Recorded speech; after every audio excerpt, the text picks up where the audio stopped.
Alors, je le fais de mon PC portable au final.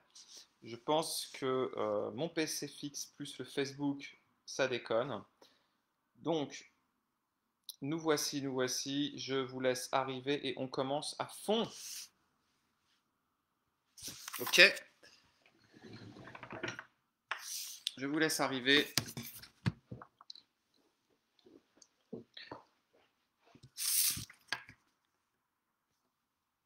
Je vous laisse arriver. Dites-moi si vous m'entendez, si vous me voyez.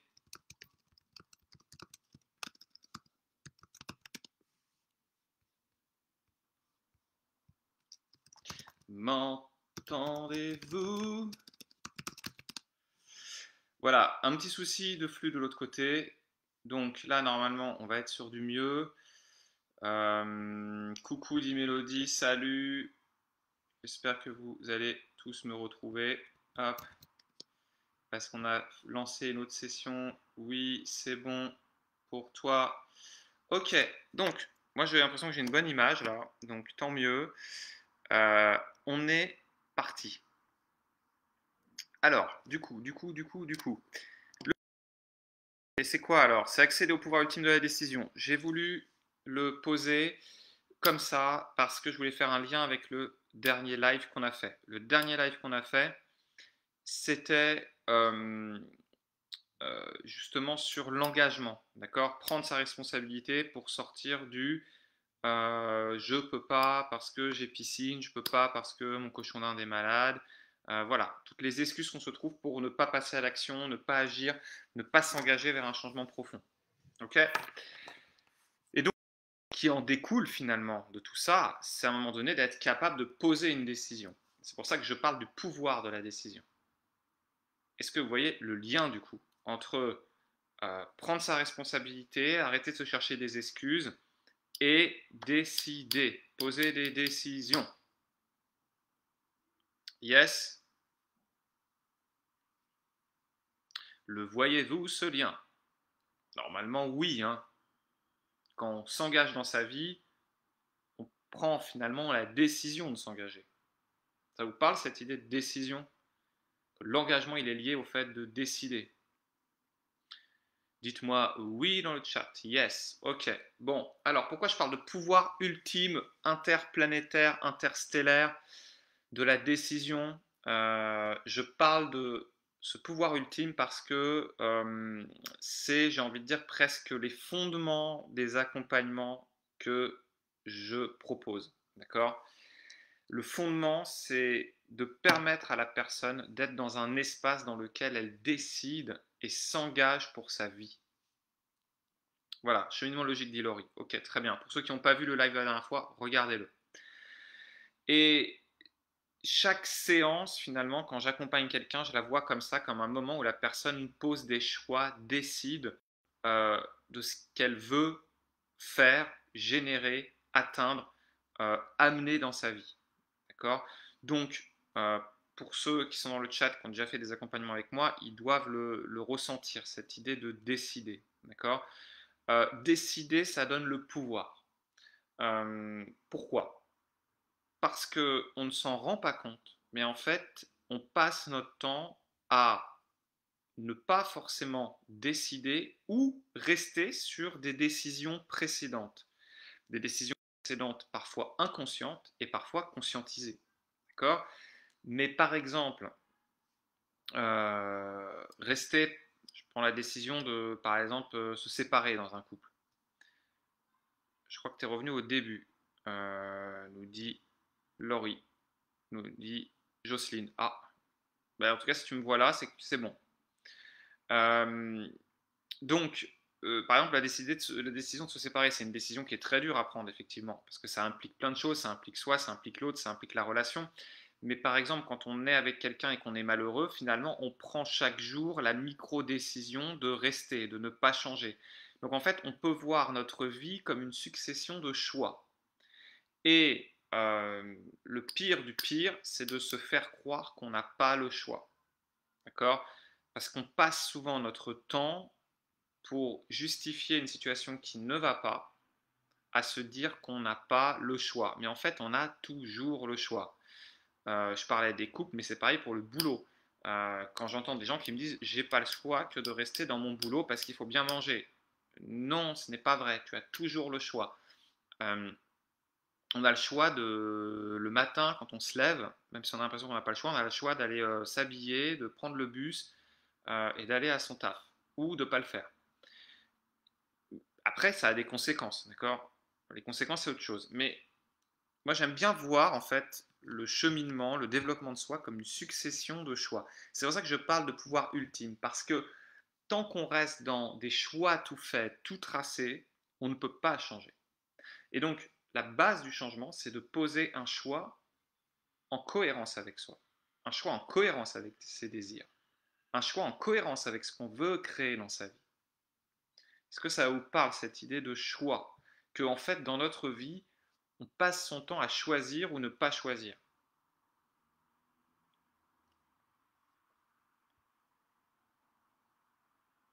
Dites-moi.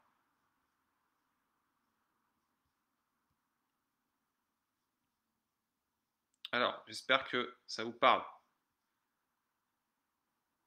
Normalement, vous me voyez, hein. Ouais, ok. Parce que je vois que j'ai des messages à côté. Mais je pense que vous devez voir, si vous êtes sur la page, vous devez me voir en direct. Donc, est-ce que ça va, ça, cette idée de choix? Que, en fait, on passe notre temps à faire des micro-choix. Donc, oui, complètement, nous dit Angélique. Ok. Est-ce qu'il y en a d'autres? Oui, et ne pas choisir est un choix. Super. Donc, si on voit chacune de nos actions comme des micro-choix avec des conséquences. Si on veut changer les conséquences, il faut donc choisir son choix. Changer ses choix. C'est capital. C'est pour ça que je parle de pouvoir ultime parce que c'est la base en fait. Ouais, Mélodie, nous sommes maîtres de notre destinée et on passe notre temps à nous faire croire qu'on n'a pas le choix. On passe notre temps à nous auto-persuader que parce que dans notre passé, on a eu ci, on a eu ça, eh bien on n'aurait pas le choix. C'est comme ça, en mode fataliste. Qui a parfois l'impression de se faire entraîner dans ce fatalisme? Est-ce que ça vous parle? Et est-ce que ça vous est déjà arrivé de poser une décision et à ce moment-là, votre vie, elle change? De poser une décision qui fait la différence, de poser une décision qui oriente les choses différemment. Est-ce que vous avez déjà eu à un moment donné une prise de conscience et vous êtes dit, ok, là maintenant je décide ça. Par exemple, je décide de quitter cette personne, je décide de partir de ce travail, je décide de me former à telle chose, je décide de dire ça à ma famille, je décide de prendre soin de moi, je décide de me donner de l'amour, je me décide à gagner en confiance, à travailler sur moi. Vous voyez, est-ce que vous avez déjà posé un choix de ce type? Je vous donne plein d'exemples. Je décide d'être heureux. Tiens, waouh, c'est hyper simple hein, à dire. C'est aussi simple à faire quand on le choisit vraiment. C'est pour ça que je parle de pouvoir ultime. Est-ce qu'il y en a qui ont cette sensation d'avoir un jour pris une décision qui a mis une rupture avec les anciennes décisions? Oui, pour l'acceptation d'un poste. Ok, merci Laurie pour le partage. Donc, tous les jours, j'ai beaucoup de mal à ne pas m'auto-influencer de manière négative. En revanche, le jour où je prends une décision, je suis une guerrière, je ne lâche rien. Oui, bah voilà, Mélodie, t'as tout compris. Donc toi, ce qu'il faut dans ce cas-là, c'est que tu dis que tu as beaucoup de mal à t'auto-influencer de manière... j'ai beaucoup de mal à ne pas m'auto-influencer. Bah, toi, en fait, si tu arrives très bien à poser des choix, il faut que tu te reconnectes à tes choix. Il faut que tes choix ils soient incarnés. Donc là, je vous ai parlé jusqu'à présent, Amandine, tu nous dis, c'est la vision d'ensemble qui est problématique. Quand on fait un choix, on regarde les conséquences derrière. Et ce sont les conséquences qu'on n'arrive parfois pas à passer car lourdes de conséquences. Oui, je suis en plein dedans justement. Ok Angélique, bon, merci pour vos témoignages. Je réponds. Mélodie qui dit que tu as du mal à t'auto-influencer. Donc toi Mélodie, si tu as du mal à ne pas t'auto-influencer de manière négative, il faut que tu apprennes à communiquer avec toi d'une manière positive. Il faut donc que tu sois ton propre coach, que tu apprennes à communiquer avec toi-même, travailler ton rapport à toi. Si tu arrives déjà à prendre des décisions et une fois que tu es dedans à être une guerrière, c'est plus dans ta manière de parler, donc dans la forme, à mon avis, que ça se joue. Donc, petite piste, Mélodie, toi, il faut que tu arrives à, dès que tu sens que tu es en mode influence négative, tu prends de la hauteur et tu essayes de te dire la même chose, mais d'une façon plus douce et plus positive. Amandine, vision d'ensemble. Quand on fait un choix, on regarde les conséquences derrière. Quand tu me parles de vision d'ensemble et de conséquences derrière, Amandine, je me dis que peut-être tu peux faire de la prédiction. Dans le sens que les conséquences, ben, en fait, tu ne les connais jamais vraiment. Tu ne peux que les supposer. L'avenir n'est qu'une hypothèse. Ne prenez jamais vos peurs, vos doutes, vos craintes sur l'avenir comme une certitude. Mais ne prenez pas non plus vos espoirs comme une certitude. C'est comment je le rends possible. Se connecter à l'espoir d'un avenir meilleur est utile, mais la projection ne colle jamais à la réalité, dans un sens comme dans l'autre. C'est très rare d'être exactement pile dans ce qu'on a prédit. Donc c'est peut-être, Amandine, pour dépasser ça, avoir la conviction, la certitude que tu es capable de gérer les conséquences derrière, quelles qu'elles soient. Positives, bien sûr, cela va de soi, tu vas les gérer très bien. Et inconfortables ou négatives, d'être suffisamment en puissance pour te dire que même si tu prends cette décision-là et qu'il y a des conséquences négatives, tu arriveras à les gérer. Et on va pas se mentir, dans 99% des cas, on arrive à les gérer. C'est très rare qu'un choix, une décision, on le regrette au point de se dire que c'est la pire erreur de notre vie et qu'on se retrouve, je ne sais pas, à la rue ou mort. Hein. Mais en général, on arrive quand même à se relever. Je connais très peu de personnes qui m'ont dit j'ai pris cette décision et là ma vie a été finie. Non, en général, on a le temps d'ajuster. D'accord. Le pouvoir de la décision. Oui, je suis en plein dedans, donc je comprends. Changement radical pour ma part depuis le mois d'octobre. J'ai quitté mon poste et retrouvé un nouveau. J'ai perdu 33 kilos et repris le sport et j'ai fait du dev perso. Bah voilà, bah Mélodie, ok, toi, tu as fait un changement radical. À mon avis, le moment où tu as fait un changement radical, ça équivaut à poser un choix, poser une décision et dire je décide de changer. Parce que tu ne peux pas suivre les mêmes décisions de la veille, c'est-à-dire faire ta journée de la même façon, faire ton job de la même façon, manger de la même façon et avoir des résultats différents. Donc à un moment donné, tu as décidé, soit consciemment, soit inconsciemment, de créer le changement. Une décision puissante, et je vous parlais du pouvoir ultime de la décision, elle se passe à deux niveaux, conscient et inconscient. C'est comme ça que je le travaille dans mes séances. C'est tu décides consciemment de ton orientation et après tu l'intègres à un niveau plus émotionnel, plus inconscient pour te sentir porté. Mélodie qui dit c'est exactement ça. Eh ben, merci pour cette confirmation. C'est bien que tu as pris une décision. Donc vous voyez, comme c'est puissant, regardez Mélodie. Elle a pris une décision radicale. Et puis octobre, depuis octobre, elle quitte son poste, elle retrouve un nouveau, elle perd du poids, elle reprend le sport, elle se développe. Donc voilà, vous voyez, c'est pas juste de la philo que je vous raconte. D'accord. Il faut vraiment réaliser que ce que je vous dis peut-être, vous le savez, d'accord, on le sait que la décision c'est important, mais il y a une différence entre je le sais et je le suis, je le respecte, je l'incarne, je m'y colle, j'y adhère en fait. On sait déjà tout, tout est su, vous ouvrez, voilà, on a accès à la connaissance maintenant, donc c'est pas au niveau de la connaissance que ça se joue, d'accord. C'est pas au niveau de la connaissance que ça se joue. C'est au niveau de j'applique la connaissance, je l'incarne dans mon quotidien, je l'utilise dans mon quotidien. Okay. C'est pour ça, moi, que je fais rarement juste des formations. D'accord. Je propose des programmes parce que une formation seule, d'accord, juste, tiens, regarde le contenu, si tu ne l'appliques pas, ça ne sert à rien. D'accord. Donc, c'est vraiment cette idée qu'à un moment donné, il faut appliquer les choses. Appliquer, appliquer. Donc, Mélodie, tu as tout simplement démontré cela avec un changement radical suite à une décision. Je parle méga vite parce que je dois terminer pile à l'heure, voire un tout petit peu plus tôt. C'est peut-être pour ça. Donc, on va se calmer. Je vois que waouh, waouh, waouh, waouh, waouh. Alors, il y a déjà plus de connexion. J'espère que tout le monde a pu reconnecter. Mais je vais essayer de ralentir le rythme parce que je crois que je m'emballe. Je ne sais pas. Arrêtez-moi si je parle trop vite. J'ai l'impression que là, je suis dans une sorte de diarrhée verbale. T'as loupé le début, Karine. Bah, Karine, tu pourras le voir du coup en replay.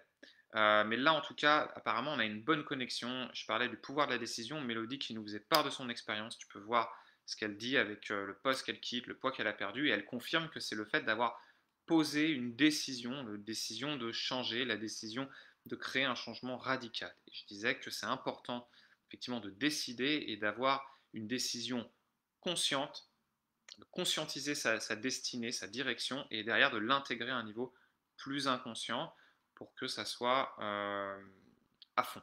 Ok. Ouais, je suis au taquet, mais c'est pas grave, parce que je trouve que je parle à fond vite, donc je ralentis un poil.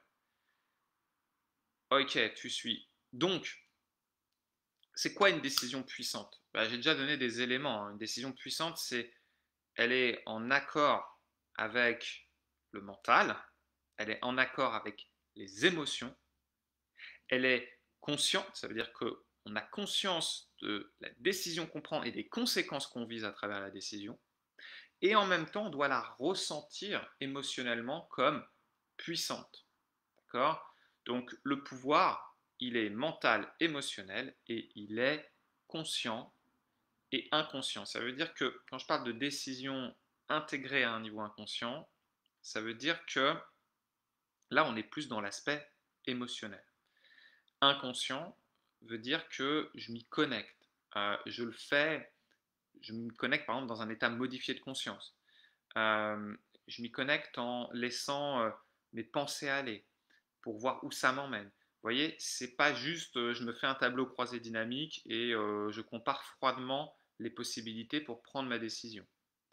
Euh, une décision puissante, en fait, au moment où on la prend, on doit réellement ressentir un soulagement, une libération. Euh, c'est vraiment important parce que souvent, avant de décider, il y a un moment d'inconfort. S'il n'y a pas ce moment d'inconfort, s'il n'y a pas ce moment de bascule, c'est souvent que la décision, elle est peut-être à côté de là où elle doit porter. Parce que si pendant un temps on a fonctionné comme ça, si pendant un temps on a mis jour après jour des micro-décisions qui nous conduisent à rester dans la même dynamique, eh bien, il faut, pour pouvoir le changer, faire une bascule. Et cette bascule-là, si elle était si confortable, si simple, ce ne serait pas une vraie bascule.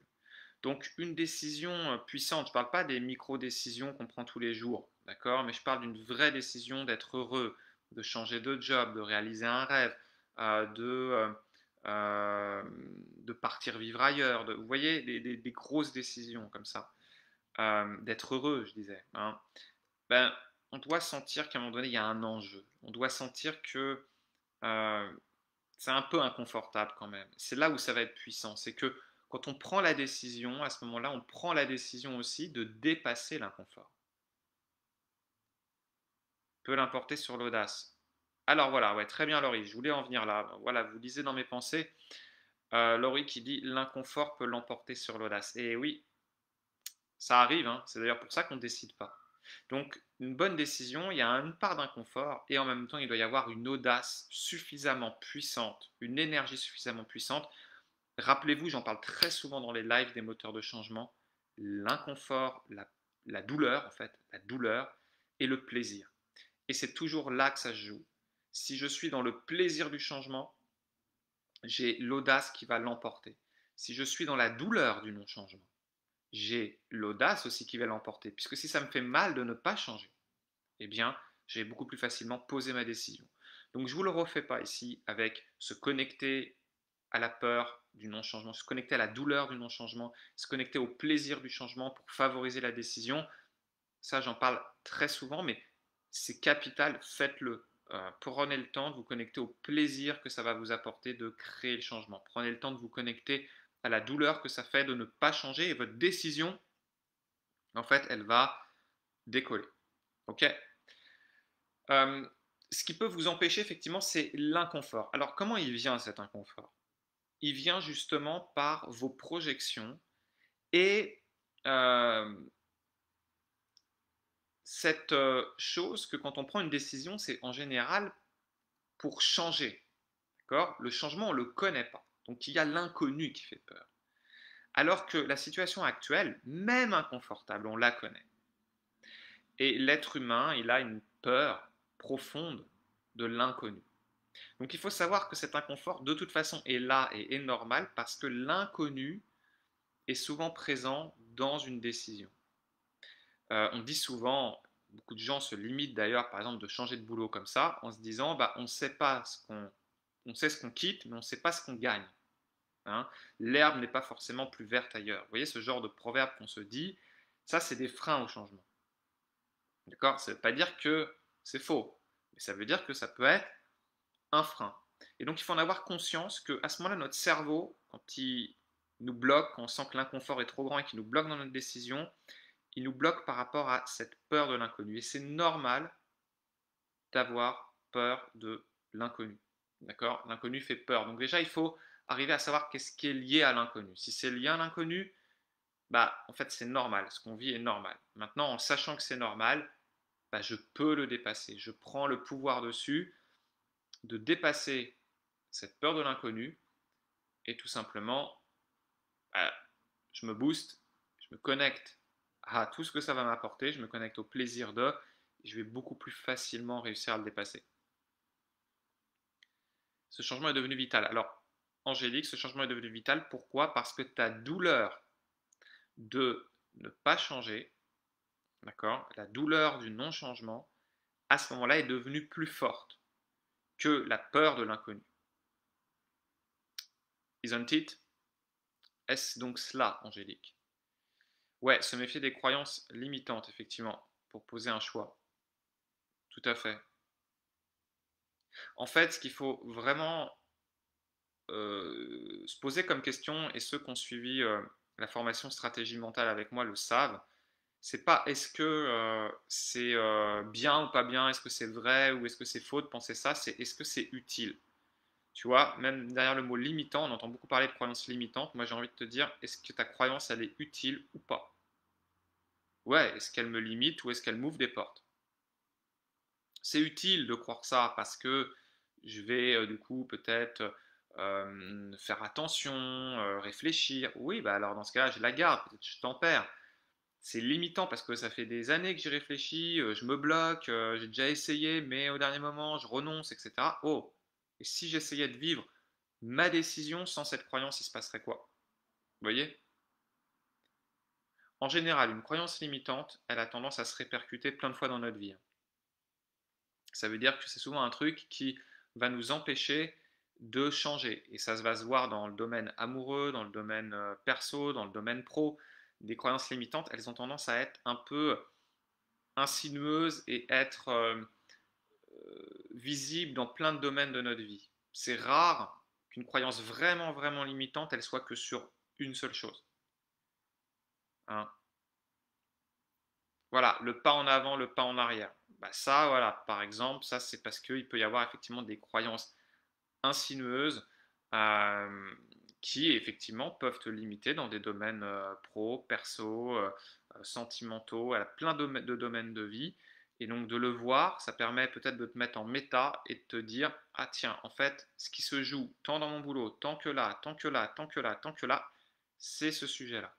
Et donc, en avoir conscience te permet d'essayer et de te dire, tiens, est-ce que cette croyance-là, est-ce que cette idée-là est utile? Qu'est-ce qui serait utile de penser? Comment je devrais penser? Qu'est-ce qui serait utile à ce moment-là pour prendre ma décision? Tiens, une personne qui a réussi, moi je le fais souvent ça, la modélisation. Donc ceux pareil qui ont suivi cette fameuse formation dont je parlais, ils savent de quoi je parle, sur la modélisation, d'accord? Modéliser, ça veut dire se mettre à la place de l'autre, euh, et si l'autre y est arrivé, alors je vais y arriver. C'est prendre modèle quelqu'un. Et donc, par exemple, quand on a du mal à décider, mal à poser un choix, ça peut être de se dire, ok, tiens, je prends exemple sur une personne qui a réussi. Une personne, par exemple, je sais pas, que je connais, ça peut être une personne que je connais.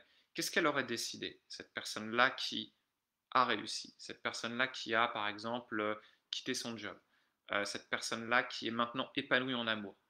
Quelle décision elle aurait pris? Cette personne qui est heureuse dans sa vie, quelle décision elle prendrait, elle? Okay. Qu'est-ce qu'elle me dirait à ce moment-là?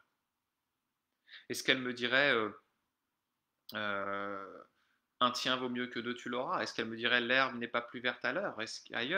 Est-ce qu'elle me dirait euh, attention, tu vas te planter? Ou est-ce qu'elle me dirait vas-y, lance-toi, par exemple? Je ne sais pas.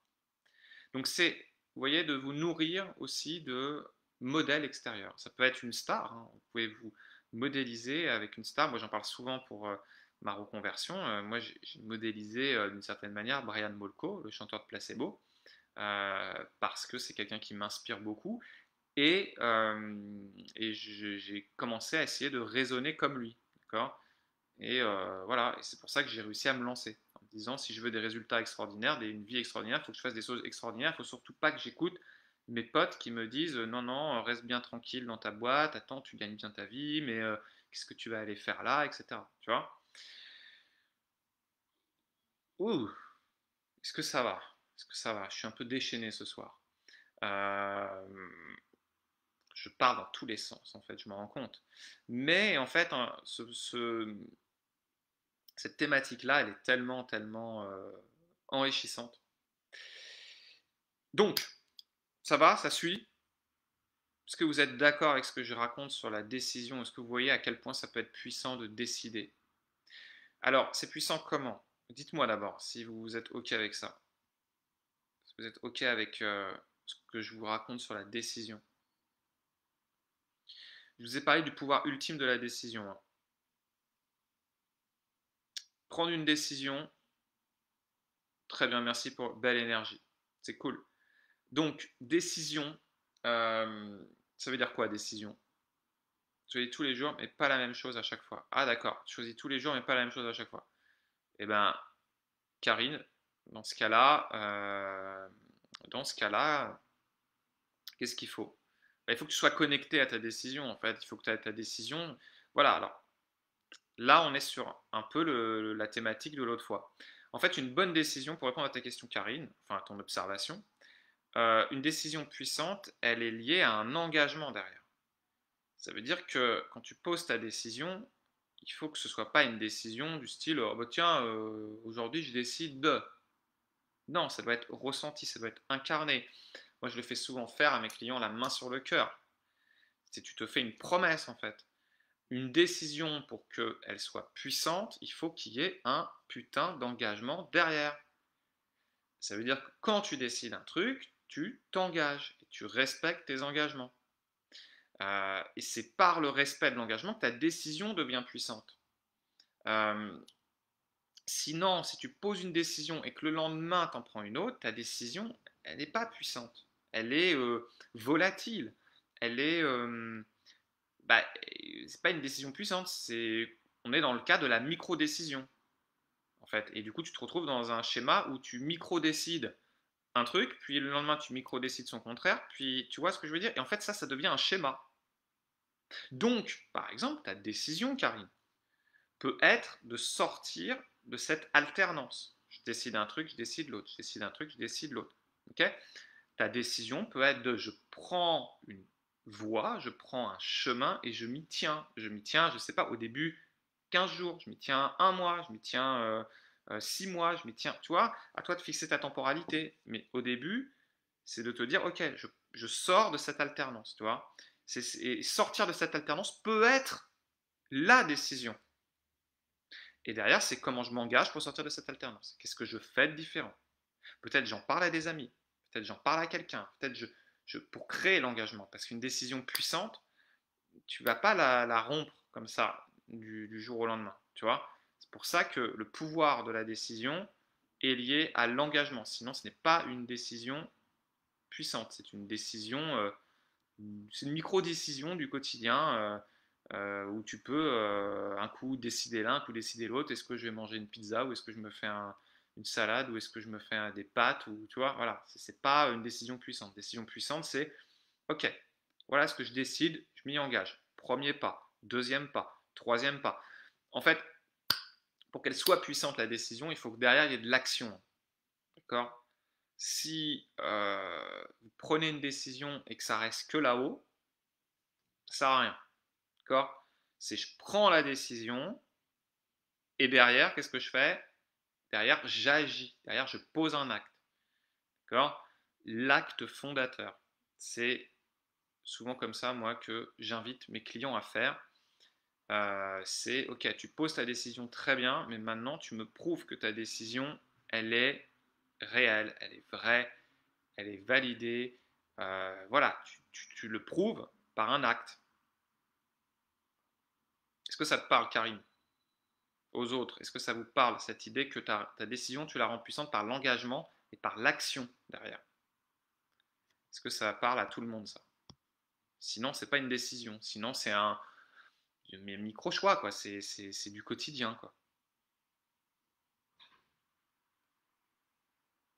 En fait, le pouvoir de la décision, c'est pas juste le pouvoir de décider quelque chose de différent de la veille. C'est le pouvoir de décider de s'engager dans une voie. C'est ça, en fait, le pouvoir de la décision. C'est par exemple, je décide d'être heureux, je décide que maintenant, je ne vais plus laisser de place à autre chose que le bonheur dans ma vie. Et s'il m'arrive une tuile, je me rappelle que j'ai décidé d'être heureux et que je ne vais pas me pourrir la vie avec. Donc, je vais prendre de la hauteur sur cette tuile qui m'est arrivée, je vais aller chercher du bonheur même dans la tuile qui m'est arrivée.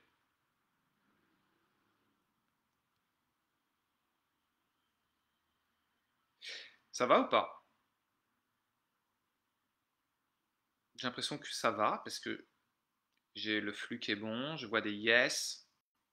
Elodie, je crois que je t'ai dit bonsoir, je l'espère. Elodie, tu nous rejoins en cours de route.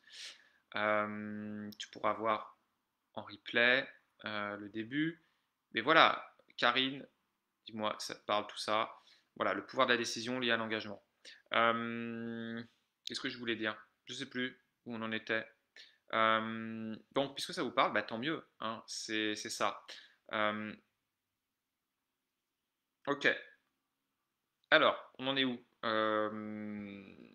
Décision, engagement, poser une action, en parler aux autres. En fait, quand on parle aux autres, il faut choisir les autres, hein, pas des personnes qui vont vous décourager, d'accord? Et quand je dis les autres, c'est en parler à une personne qui vous est chère, par exemple, et dire voilà ce que j'ai décidé pour ma vie.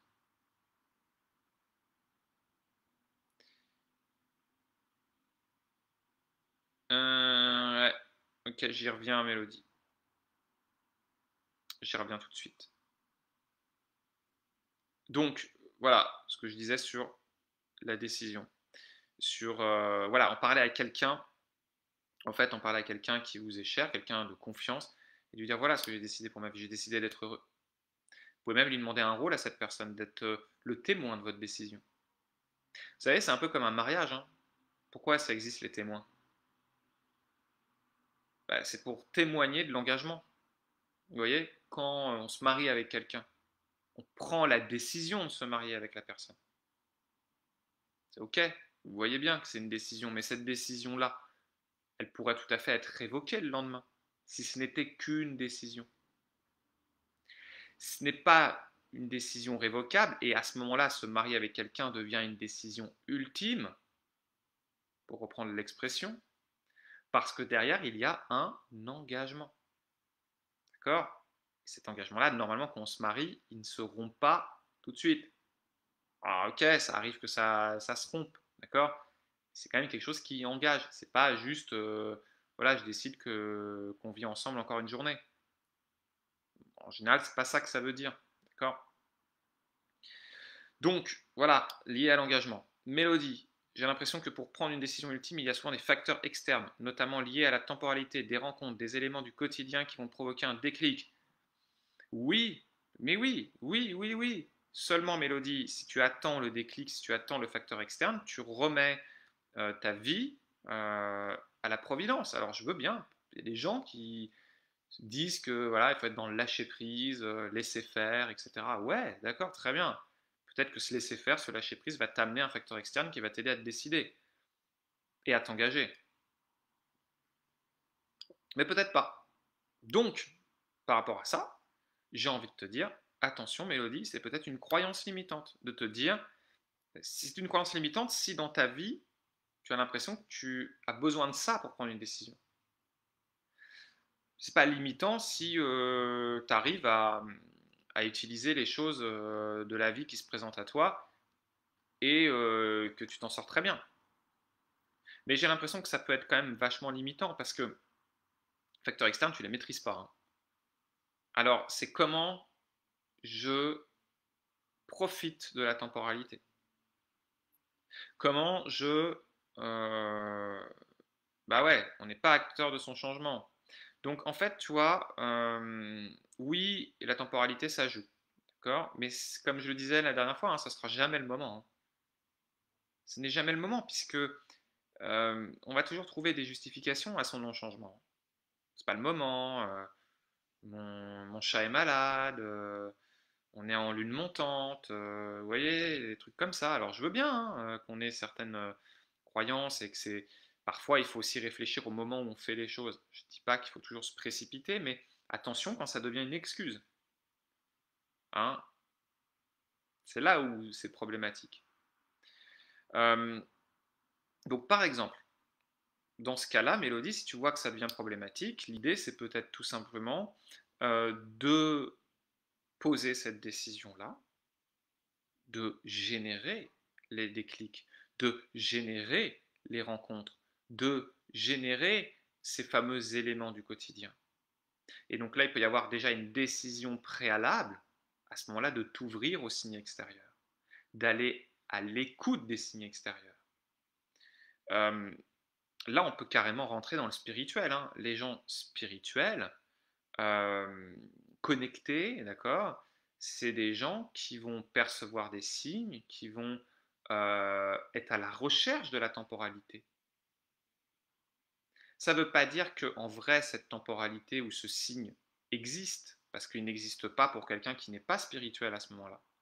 Mais quelqu'un qui va, par exemple, je sais pas, je regardais l'autre fois quelqu'un qui parlait des heures miroirs. D'accord. Les heures miroirs, vous connaissez, c'est par exemple, il est 16h16. Bon, et ben, quand tu regardes ta montre et qu'à ce moment-là, il est 16h16, bah, selon l'heure miroir, par exemple 16h16, je crois que c'est la réussite ou la fortune ou un truc comme ça. Je crois que c'est très positif. C'est pour ça que je disais 16h16. Vous vérifierez.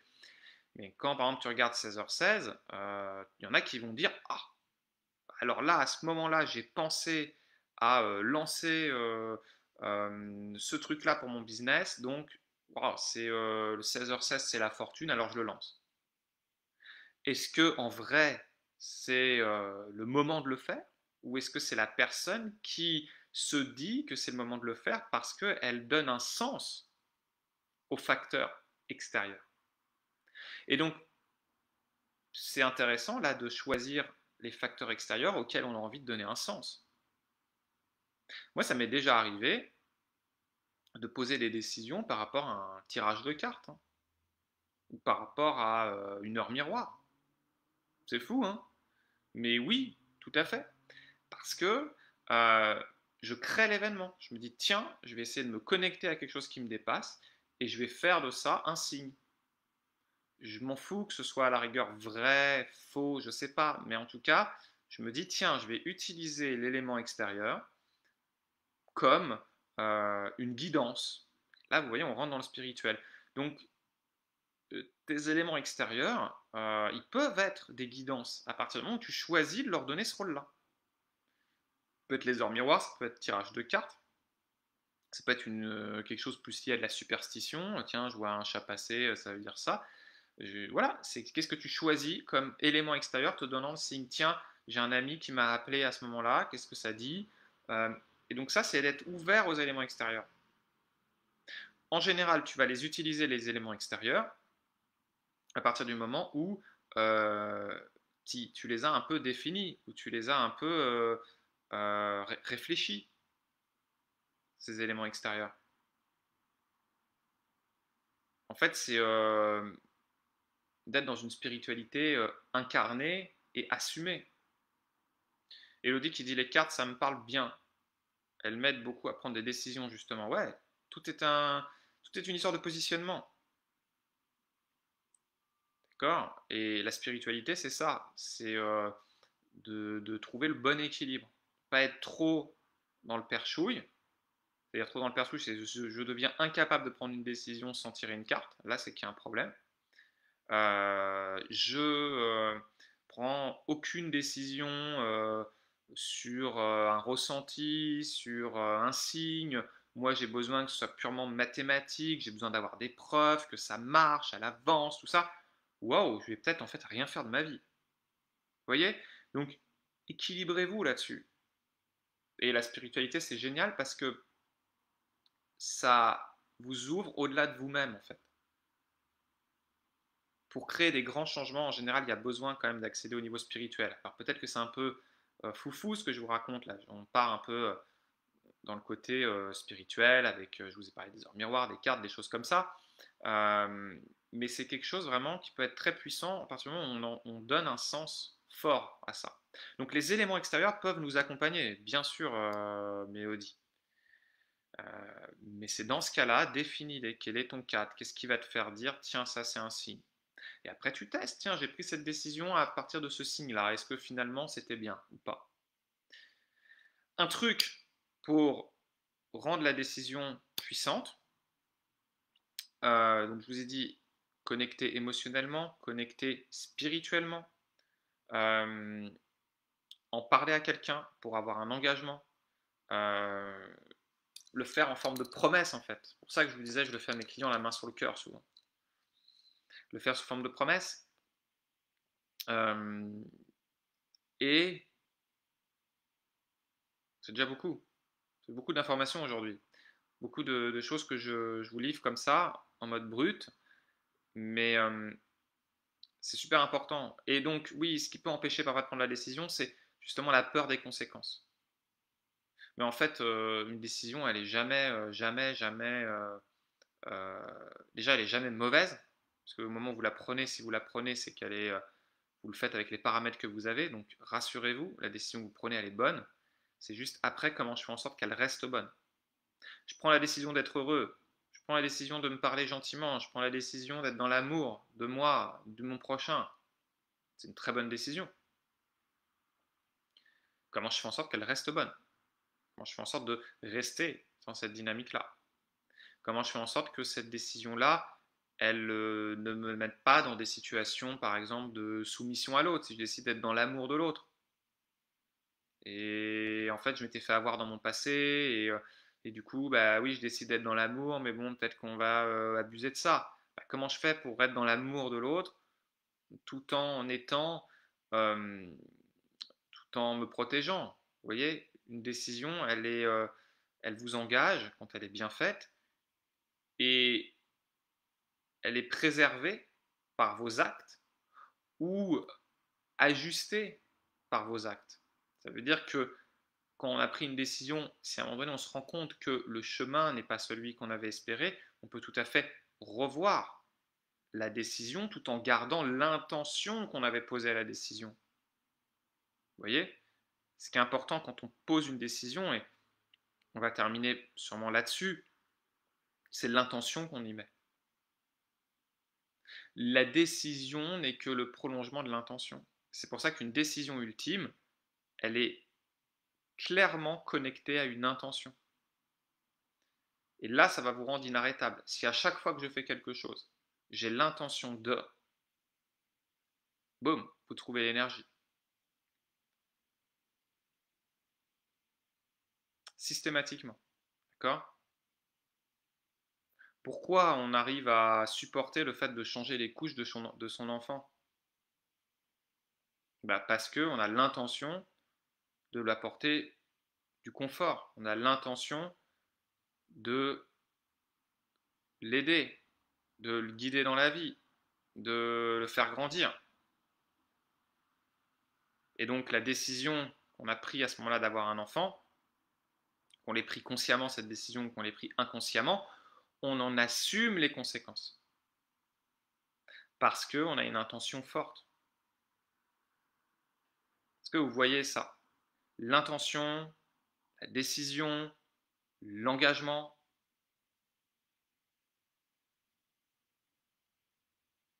Bon, bah merci Angélique pour ce que tu me dis. Angélique qui me remercie pour les précieux conseils.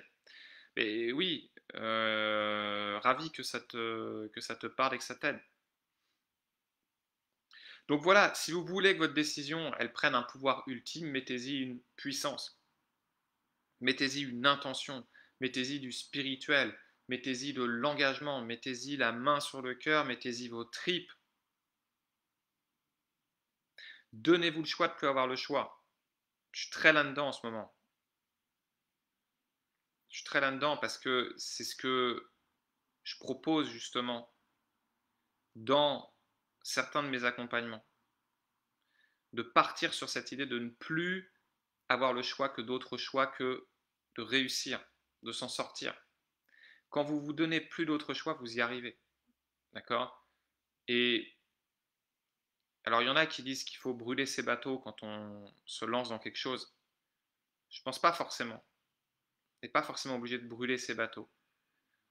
On peut se dire qu'il y a les bateaux et qu'on va tout faire pour ne jamais les réutiliser. Par exemple, vous voyez, on n'est pas obligé d'être aussi extrême. On peut le faire de manière secure. Donc oui, l'engagement, le choix, c'est quand tu fais un choix, c'est bah ouais, tu te donnes le choix de ne pas avoir d'autre choix que de réussir, que de respecter ta décision. Si tu en fais une obsession, en fait, tu vas être porté par une énergie ultra puissante.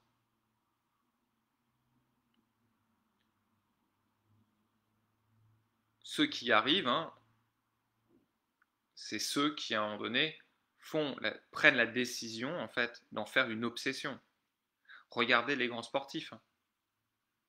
Les grands sportifs, à un moment donné, quand ils s'engagent, quand ils décident de faire une carrière sportive de haut niveau, ils font le choix de se priver de saucisson le soir. Hein.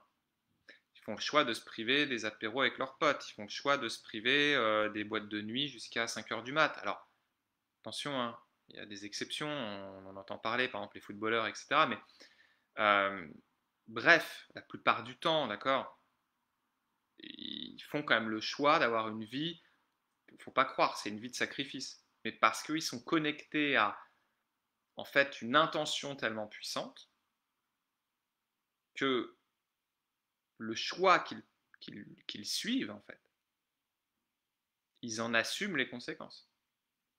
Choisir, c'est renoncer. Et donc, ça doit être OK à ce moment-là de renoncer là-dessus.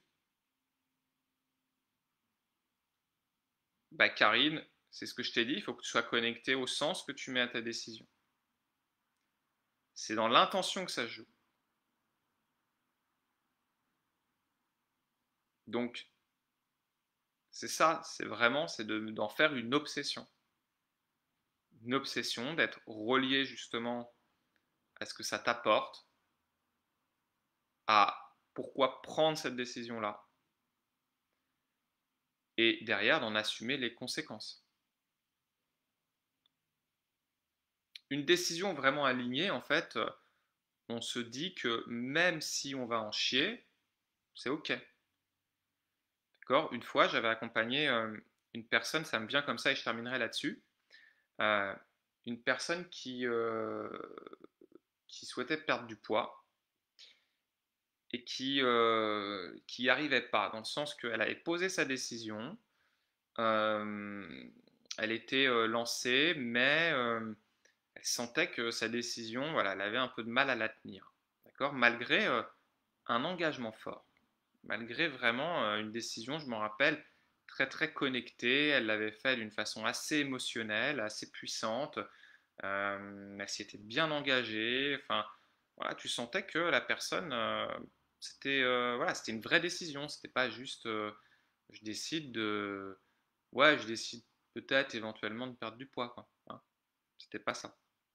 D'accord? C'était vraiment relié, il y avait un grand pourquoi derrière, donc voilà. Et donc, elle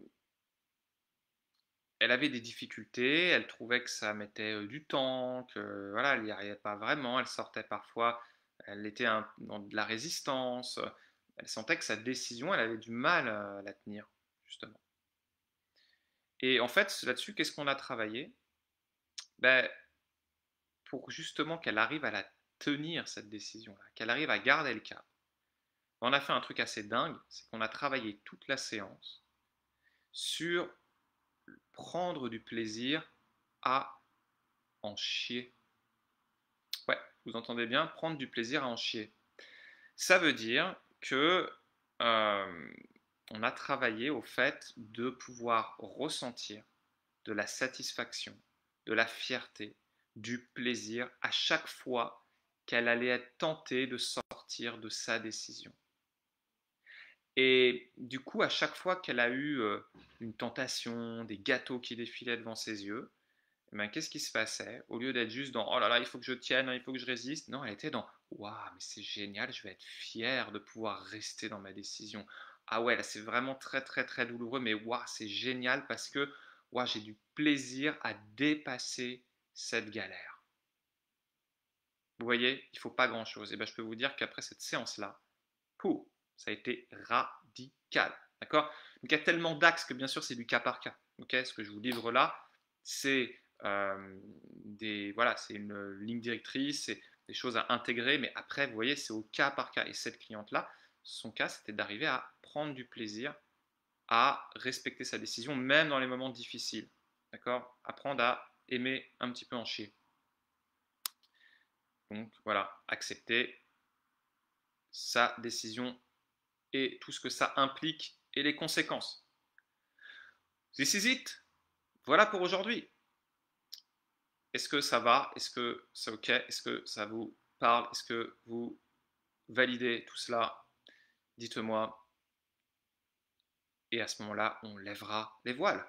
Et je vous invite du coup à, pourquoi pas, dès ce soir, poser une décision puissante et en assumer les conséquences. Prendre du plaisir à le faire en vous reliant à l'intention, au grand pourquoi vous le faites. Et à passer à l'action, à vous engager. L'engagement, c'est la vie. OK? Est-ce que c'est OK pour vous? Dites-moi, je ne vois plus de commentaires. Je vais vous laisser, du coup. Je pense que tout est dit pour aujourd'hui. OK? Et à très vite. Jeudi, je pense qu'il y aura un décalage. Il n'y aura peut-être pas la partie business. Par contre, mardi prochain, normalement, nous serons là. Au top, j'ai compris, je suis prête à prendre plaisir et à en chier. Bah ouais, bah très bien. Voilà, Karine. Bah, tu vois, ce que j'ai livré de l'expérience de la cliente, visiblement, ça t'a parlé. Et ben voilà, tu sais ce qu'il te reste à faire. Super, très bien, Karine. Mélodie, au top. Bah, merci, merci à toi, merci à vous. Vous pourrez voir le début en replay pour ceux qui ont loupé une partie. Et je vous dis à très très vite. Salut!